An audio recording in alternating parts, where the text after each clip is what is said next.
Howdy, and welcome to the West of the Brazos New Testament in 90 Days, Week 5 video. My name is Joshua Bynum. I'm the pastor of Sweeney Methodist Church and Brazoria Methodist Church. And this week we've been going over Romans 9 through 16.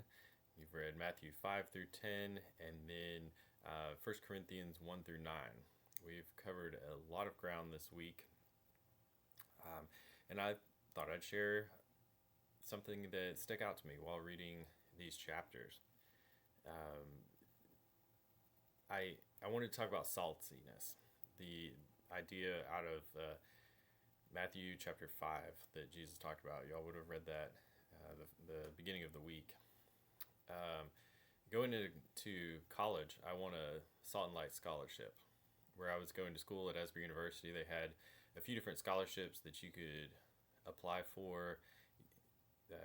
You'd write an essay, and then they would pick one they liked. And so going into freshman year, I applied, and I won the Salt and Light scholarship. And looking back on it, I'm afraid to read what I wrote. I'm sure it was terrible, but it did win me a little bit of money before I was in school yet, so it helped pay for that first year of school. But this idea of being salt and light is important. I don't know if y'all know, but there are some jokes in the Bible that nowadays we often miss.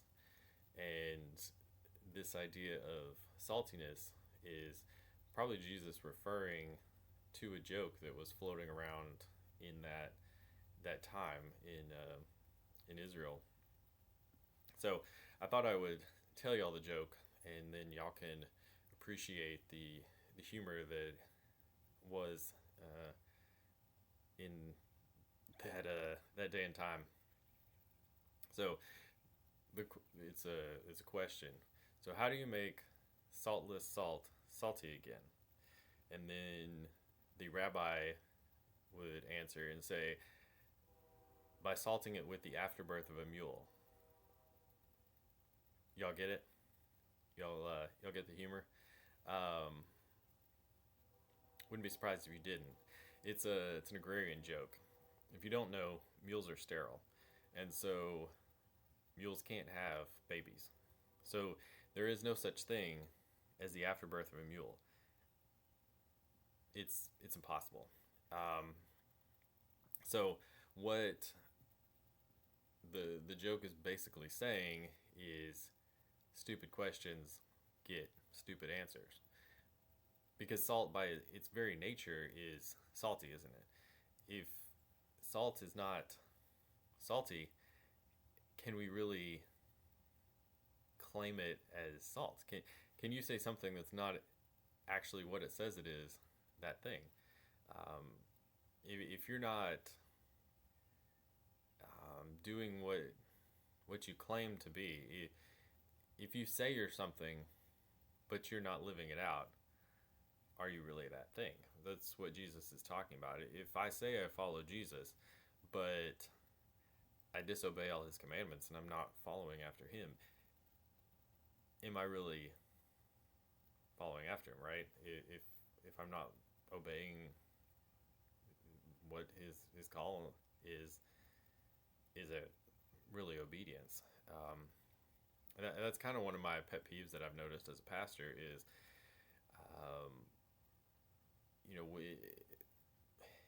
I'm not really going to argue with people about their theology unless they claim something that they don't actually believe. So if somebody says they're Methodist, but their theology is not actually Methodist, I'm going to call them out on it, right? Because if you say you're something, then you need to actually believe it. I believe there are Christians who are not Methodists that will get into heaven. But if you say you're Methodist, then you have to actually believe Methodist things, the Methodist distinctives, right? And so if you believe things that aren't Methodist doctrine, we can still be friends. But you can't say that it's Methodist doctrine because it's not. Um, and so I want you to hear that, right? That we need to be who we say we are. If we claim something, that needs to be true. We need to actually be following it. And I want y'all to notice, if you look at the location in the Bible of where Jesus is talking about salt and light in Matthew, what comes right before it? It's the Beatitudes, where Jesus is laying out, this is what it means to inherit the kingdom of God. He says, "Blessed are the poor in spirit, for they will inherit the kingdom of God." He's giving us instructions on what is valuable, what is important. And so, as we're living out our life of faith, do the things that Jesus says to do, right? Follow after him. Use that list as a starting place for what it means to be a faithful follower of Jesus. Because saltless salt isn't salty, is it? So go be salty. Blessings, y'all.